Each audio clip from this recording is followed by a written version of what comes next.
I told my daughter, "I am so excited about your graduation. I can't wait to have my proud father moment with you." She laughed and said it was 2 weeks ago. Then she added, "I didn't want you there. I made someone else represent you." My heart was broken. I didn't react, but what happened next was rather unexpected. I will tell you everything. First, if you enjoy these kinds of stories, support us by subscribing to this channel. Click on the like button and tell us where you are watching us from in the comments section. Now let me tell you how everything unfolded. I always imagined that moment would feel like sunlight. Not the kind that just warms the skin, but the kind that slips through the blinds early in the morning and makes everything glow gold. I pictured myself standing there, watching her walk across that stage, my chest rising with pride so full it would hurt. I rehearsed how I'd clap, loud enough for her to hear above the crowd, maybe even call out her name. "That's my girl," I would have said. I wanted to see her smile back at me, just once, like she saw me. All these years, I stayed in the background, playing the part of provider, protector, quiet constant. I didn't need praise, never begged for gratitude. But I hoped, God, I hoped, for that one proud father moment to stitch something back together inside me. That moment was mine, or so I thought. It happened on a regular Thursday, after I got off work early. I stopped by a bakery to pick up a cake that read, "Congratulations, Maya," in blue and silver frosting. I'd planned a small dinner. Nothing fancy, just her favorite roasted chicken, mashed sweet potatoes, the kind of meal that makes a place feel like home. I had a card, too. Inside, I'd written how proud I was, how I'd watched her grow from a quiet little girl into a sharp, determined young woman. I wanted her to know that even when I didn't say much, I saw her. I remembered the night she cried over her first failed exam, and I stayed up with her until midnight helping her relearn the material. I remembered working 2 jobs to afford those AP classes she wanted. I never once complained. That's what fathers do, or at least, that's what I believed. So I called her full of joy. "Daughter," I said, smiling like a fool, "I'm so excited about your graduation. I can't wait to have my proud father moment with you." I was already picturing the photos, me in my best shirt, her in her cap and gown, both of us beaming. She laughed. It wasn't a cruel laugh, just careless, distant, like she didn't even register the weight of what I'd said. "Oh, that was 2 weeks ago," she said, like she was telling me the weather forecast. My heart hiccuped. "What?" "Yeah," she said casually. "It already happened." There was a long silence. My hand was still resting on the cake box. The words wouldn't come out. "Why didn't you tell me?" I finally asked, my voice smaller than I expected. "Why? Why would you do that?" She didn't even hesitate. "Because I didn't want you there." The floor didn't fall from under me. That would have been easier. No, it was more like being slowly drained. A leak in my chest that kept bleeding emotion, disbelief, memory, everything. I stood in my kitchen, next to a cake no one would eat, listening to my daughter casually erase me from one of the biggest days of her life. "I had someone else there," she added. "Someone I actually wanted to represent me." My mouth went dry. I wanted to ask who, but deep down I already knew. Her mother's boyfriend. The man who showed up 5 years ago and started playing hero with money and charm and shallow promises. The man who didn't wipe her tears at 2 a.m. The man who didn't sit through cold winter recitals or cover school lunches when her mother forgot. I said nothing. I don't know if it was shock or pride or some broken hybrid of both. But I said nothing. I just hung up the call. That night, I didn't eat the chicken. I didn't light the candles. I didn't open the card. I stared at the empty plate I had set for her out of habit and told myself over and over again, "Don't cry. She doesn't get your tears." But it wasn't about the day. It wasn't about a graduation ceremony.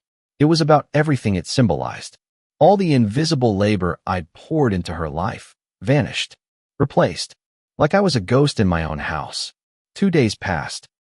She walked through the door like she always did, humming, headphones in, not a care in the world. I stood by the stairs and watched her. I wanted her to say something, to apologize, to explain, to lie if she had to. But she didn't. She barely nodded. That's when I told her, "Go stay with the dad you recognize." She froze, took off her headphones. "What?" "You heard me," I said, voice low but steady. "Go stay with the man you let stand in my place." She scoffed. "I'm not leaving." I stared at her. realizing just how much I'd let slide over the years. The late-night returns, the entitlement, the subtle jabs when she'd compare me to him. "I pay the bills here," I said. "You eat the food I provide, sleep under the roof I maintain, and still, you cut me out? Then come back like nothing happened." She folded her arms. "You're being dramatic." "No, I was being disrespected. So I did what I never thought I'd do. I called security.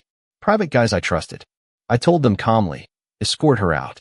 Don't hurt her, don't humiliate her. Just remove her." The screaming started then. "You're wicked," she yelled as they moved her toward the door. "You're heartless." I stood still, not because I didn't feel something, but because if I moved, I might crumble. Wicked. That word stayed in the air long after she was gone. I laughed bitterly. "Wicked," I said out loud. "Funny how you can talk about wickedness after what you did." She left with a duffel bag and fire in her eyes. But I was done being burned for someone who refused to see the scars. And that's the thing about being invisible. The day you finally act, they call it cruelty. But they never ask about the years you swallowed silence just to keep the peace. I didn't sleep that night. Not really. I lay in bed staring at the ceiling, listening to the old pipes groan and the silence hum like a dull ache in my ears. It was the kind of quiet that made your mind fill in the blanks with every painful possibility. Was she staying with him now? Was she laughing about it? Did she feel any guilt? And what hurt most was that I already knew the answers. No, she wasn't crying. No, she wasn't lost or conflicted. She had made her choice, and I was not part of it. That man, whoever he thought he was, stood on the stage that I had earned. Wore the suit I should have worn. Sat where I should have sat. I couldn't stop picturing it. Him grinning with pride that didn't belong to him. Her calling him dad in front of strangers. Her smile meant for me, aimed at someone who showed up halfway through the movie and still expected a standing ovation. I had been replaced. Fully, publicly, deliberately. You know what's worse than being ignored? Being erased. I kept going back to all the moments I had fought for her. Those nights I stayed up working just to cover her tuition deposit, or when I missed my own mother's funeral because Maya had pneumonia and I didn't want her alone in the hospital. I gave her everything I had, not because I wanted thanks, but because I believed that one day she'd look back and understand the depth of what I gave, that the quiet sacrifices would one day echo back to me as pride. But apparently, all that counted for nothing next to a few years of flashy gestures and loud declarations from a man who knew how to play the hero. He had the timing. I had the history. And somehow, in her eyes, timing won. I remembered when she was 16, and she came home from school crying because her mother's boyfriend, this same man, forgot to pick her up, left her stranded in the rain. She'd called me in tears, soaking wet, furious. I left a meeting and drove across town to get her, didn't say a word of complaint, just handed her a towel and took her to get hot chocolate.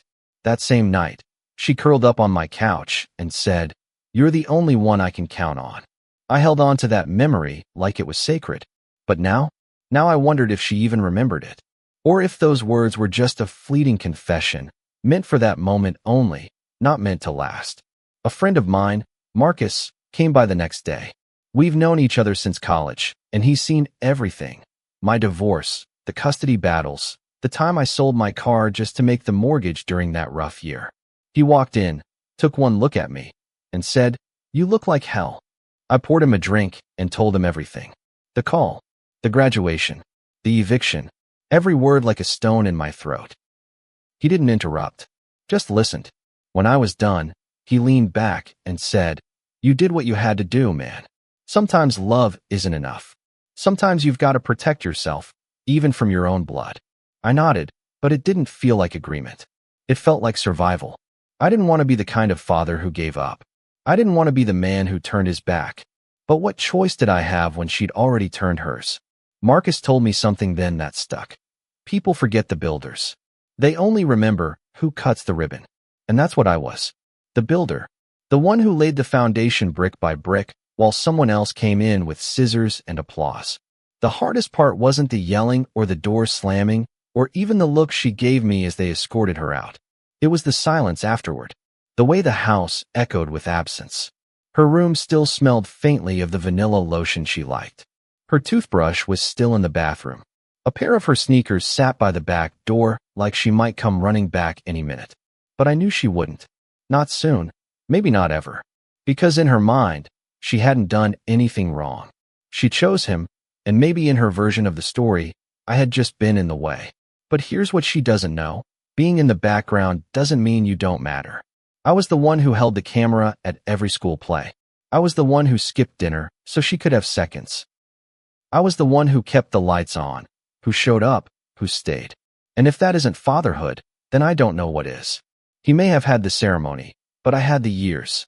And if she couldn't see that, then maybe she never would. I sat down later that night and opened an old photo album. Page after page of birthdays, holidays, quiet moments. Me holding her as a baby, her asleep on my chest. A note she'd written in second grade. My daddy is my hero. I stared at it until the words blurred. I wasn't angry anymore. I was mourning. Mourning the death of an illusion. The idea that love alone was enough to keep someone loyal. The belief that presence guaranteed recognition. It doesn't. Sometimes, no matter how much you give, people will still choose the person who shows up last, but loud. The next morning, I boxed up her things. Not out of rage. Out of acceptance. A kind of emotional funeral. Every folded shirt, every piece of jewelry, every worn-out notebook. I packed it with care. I didn't throw anything away. I just released it. Because I couldn't carry the weight of being invisible any longer. I couldn't keep loving someone who only remembered me when she needed something. I couldn't live in a house that constantly reminded me of a loyalty I'd mistaken for love. And when I placed that last box by the door, I whispered to the silence, she replaced me. But I'm done replacing myself. It took her 3 days to come back. I wasn't sure if she would at all. The house had been quiet, too quiet, the kind of silence that creeps under your skin and makes the floorboards sound like thunder when you walk. I spent those days trying not to replay the scene over and over in my head, but it looped anyway. Her standing there, arms crossed, face unreadable. Her voice when she said she wasn't leaving. The way she called me wicked, like she had any idea what I'd held back just to keep the peace all these years. But more than that, it was the hollow in my chest that stung. The realization that I wasn't just fighting with my daughter. I was fighting for my place in her life, and I had already lost. She came back late on a Sunday afternoon, just after the sun had started to dip behind the trees. I was in the kitchen, rinsing out the coffee pot, when I heard the keys jiggle in the door. I hadn't changed the locks. Part of me wanted to. I thought about it, more than once, but I stopped myself. Not because I had hope, but because I knew I needed to face her again. The conversation hadn't ended. It had only been postponed.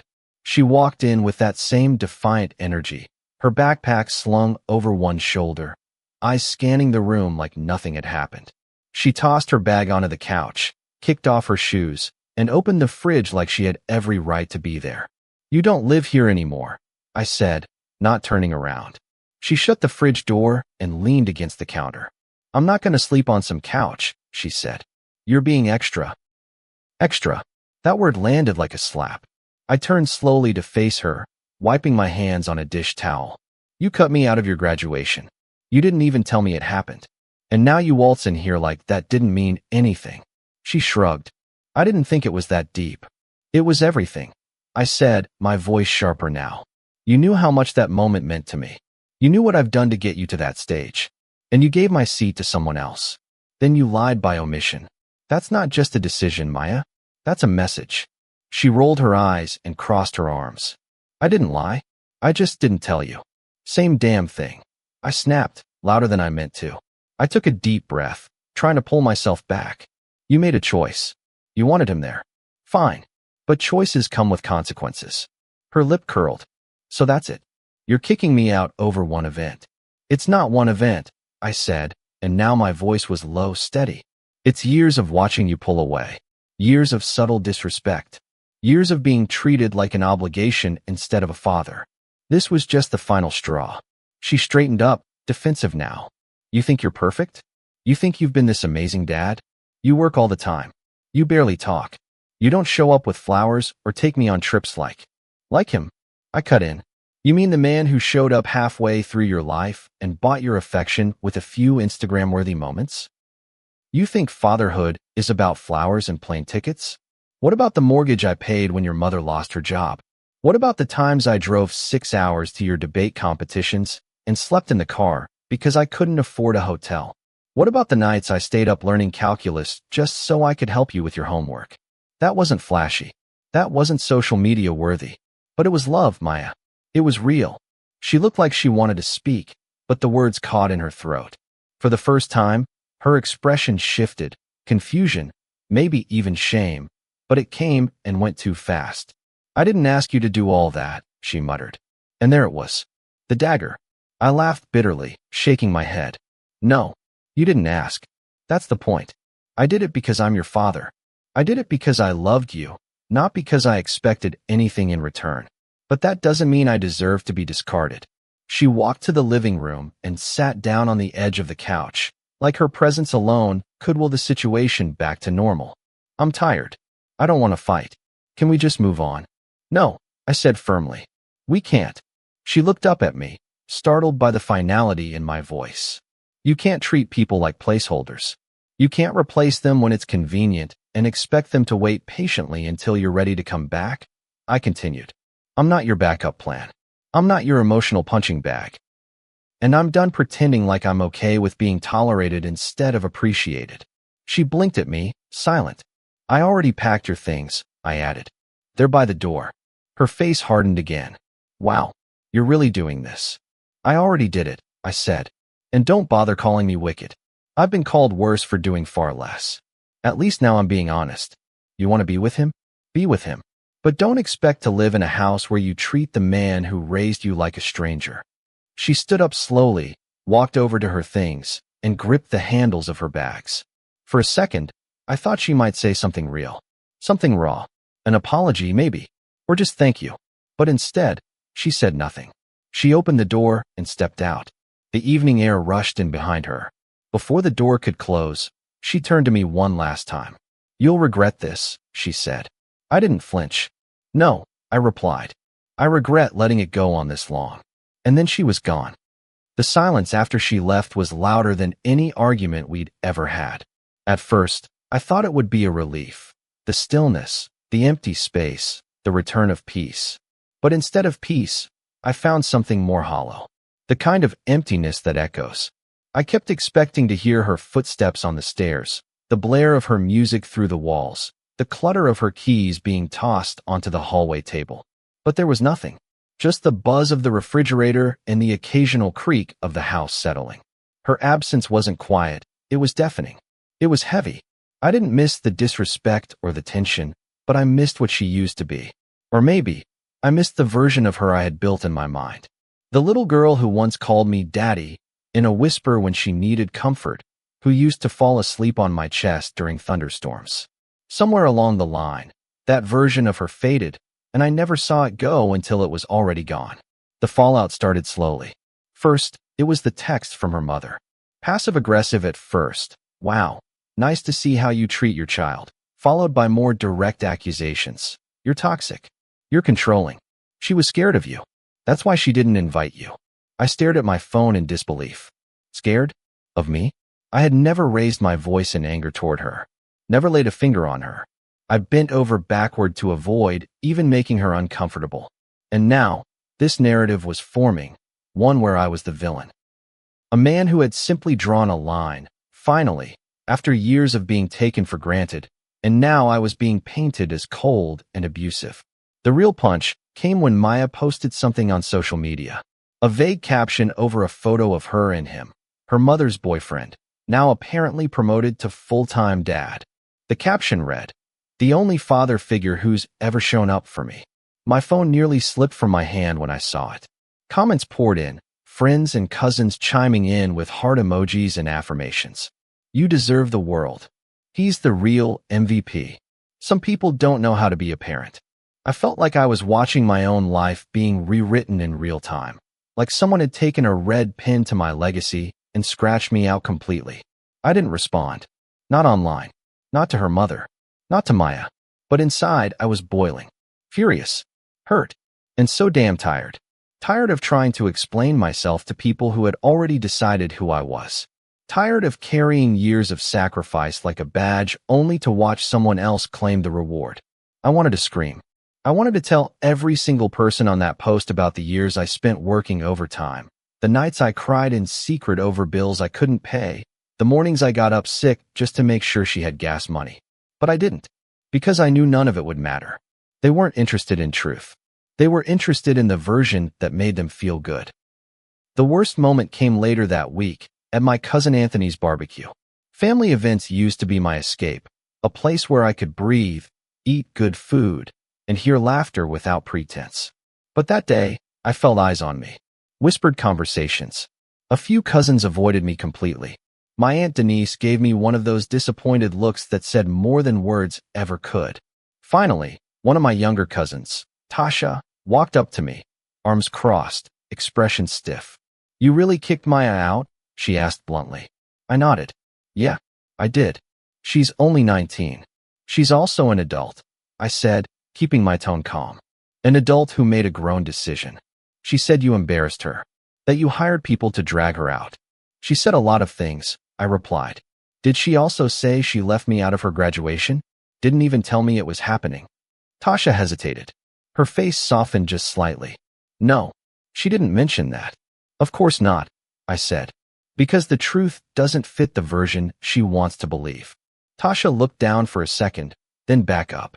Still family talks. People think it was harsh. I nodded slowly. Let them talk. I was harsh, but I was also tired. And for once, I chose myself. That night, I sat on my porch and tried to replay everything. I wanted to find the exact moment when things shifted. The first time Maya looked at me and didn't see Dad anymore. Maybe it was after the divorce. Maybe it was when she started spending weekends with her mother and came back quieter, different. Maybe it was gradual, like water dripping through a crack until one day, the foundation just gave out. I didn't know. All I knew was that she had left a gaping hole where my daughter used to be, and she didn't seem to miss me at all. Marcus came by again. He didn't say much at first, just handed me a drink and sat down beside me like he always did when words were too much. I saw the post, he finally said. Cold. Yeah, I muttered. She rewrote the story. He nodded. You gonna reach out? No, I said. Not this time. She has to sit with the weight of what she did. I've carried it long enough. He was quiet for a while, then leaned forward. You ever think maybe she'll come back around? I sighed. Maybe. But if she does, it won't be to the same version of me. That man is gone. And I meant it. That week, I started reclaiming my home. Not just the physical space, but the energy in it. I put away photos that made me ache. I repainted the hallway where she used to scribble notes with markers. I boxed up old keepsakes and put them in the attic, not out of anger, but because I couldn't keep looking at a past that didn't line up with the present. I needed new memories, new peace, a new rhythm that didn't involve waiting for someone who had already left me emotionally long before she walked out the door. This was the fallout. Not fire and explosions, but a slow unraveling. A quiet grief, the death of illusion. But beneath all that sadness, something else was beginning to take root. Freedom. There's a strange kind of clarity that comes after the storm. Not peace, exactly, but a space where everything settles into its rightful place. The noise dies down. The anger loses its heat. And what's left behind is raw, unfiltered truth. I'd spent weeks moving through the house like a ghost, touching things she once touched, pausing at doorways, bracing myself for echoes that never came. The hallway outside her bedroom had become the quietest place in the house, like a museum wing that had been sealed off. I didn't go in at first. I wasn't ready. But something pulled at me one Sunday morning, and I stood at the threshold, hand on the doorknob, heart thudding like I was about to face a ghost.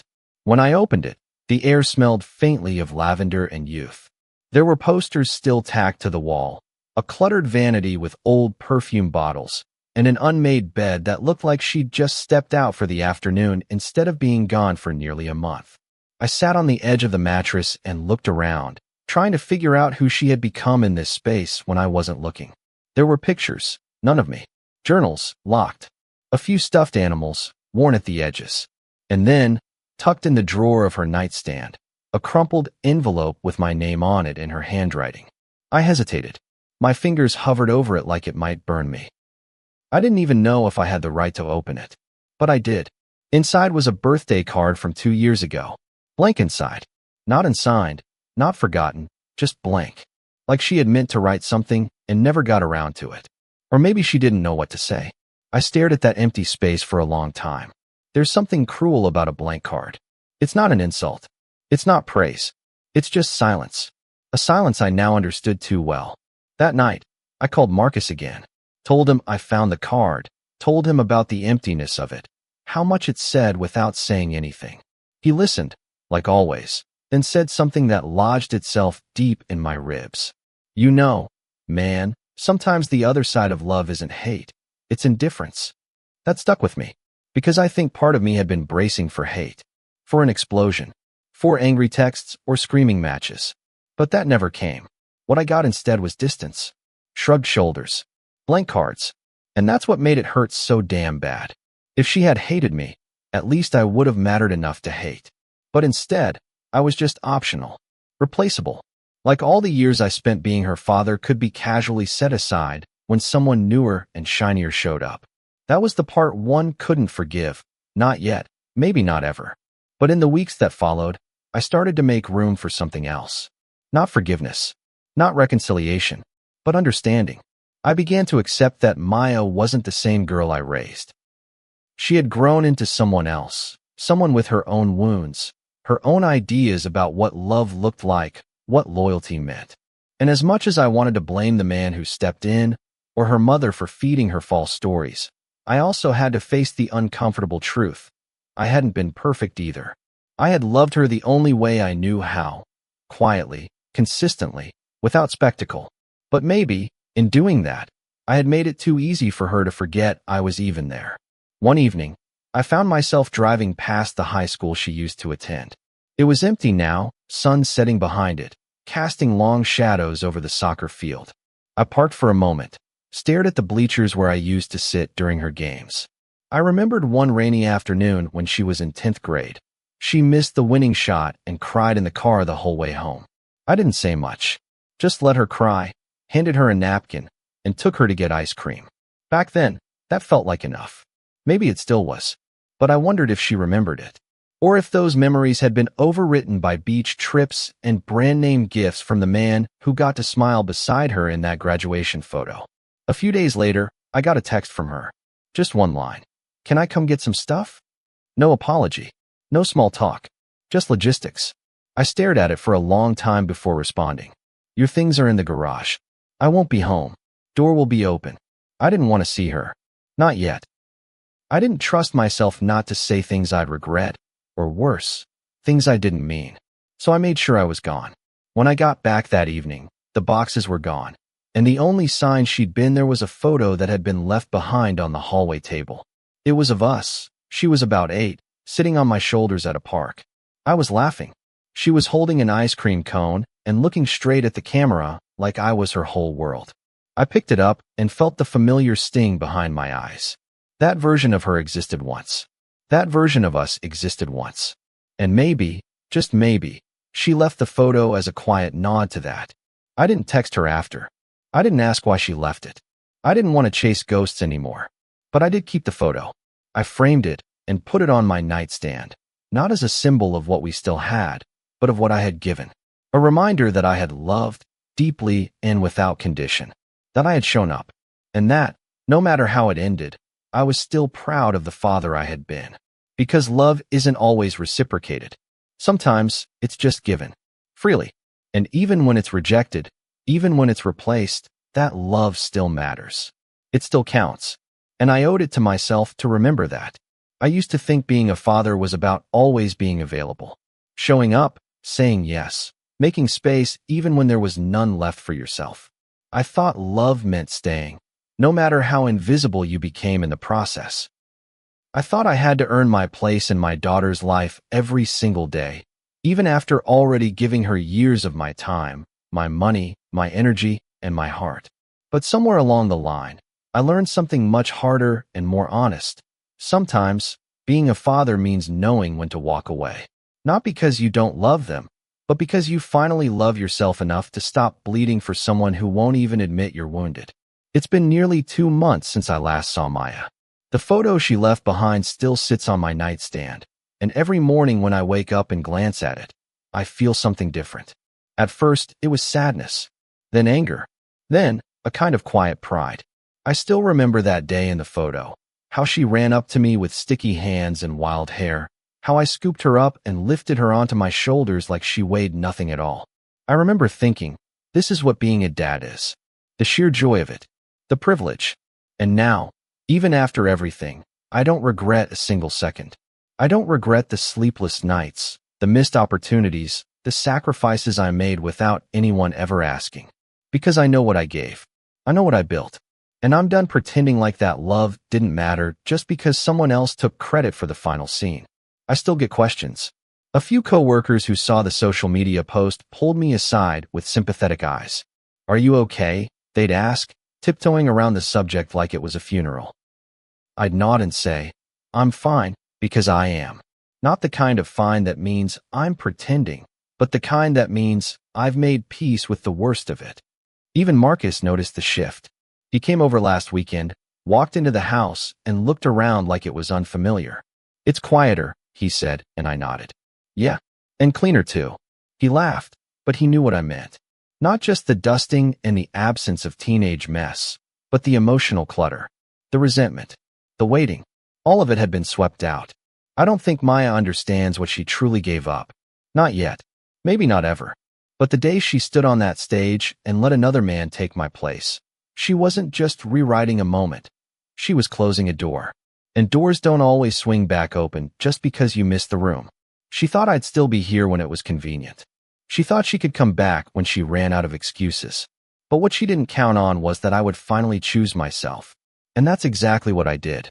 I didn't slam the door out of spite. I didn't scream or destroy or seek revenge. I just stepped away. And sometimes, that's the loudest thing you can do. One evening, I got a voicemail from her. I didn't answer the call. I saw her name on the screen and let it go to voicemail before I even had the chance to think. Her voice was soft, unsure, but there was something about it that felt unfamiliar. She said, "Hey, just wanted to say I got everything. Thanks for not throwing it out. I know things are messy, maybe too messy, but I don't know. I guess I just wanted to say I hope you're doing okay."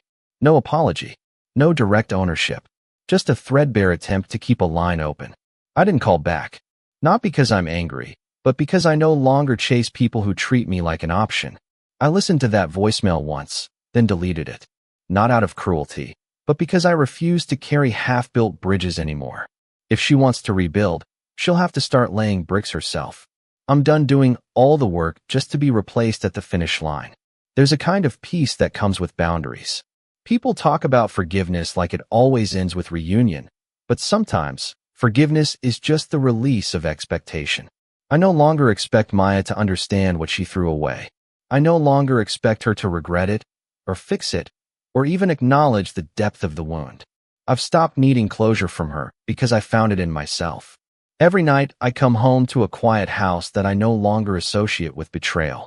Every morning, I wake up and know I am no longer invisible within my own life.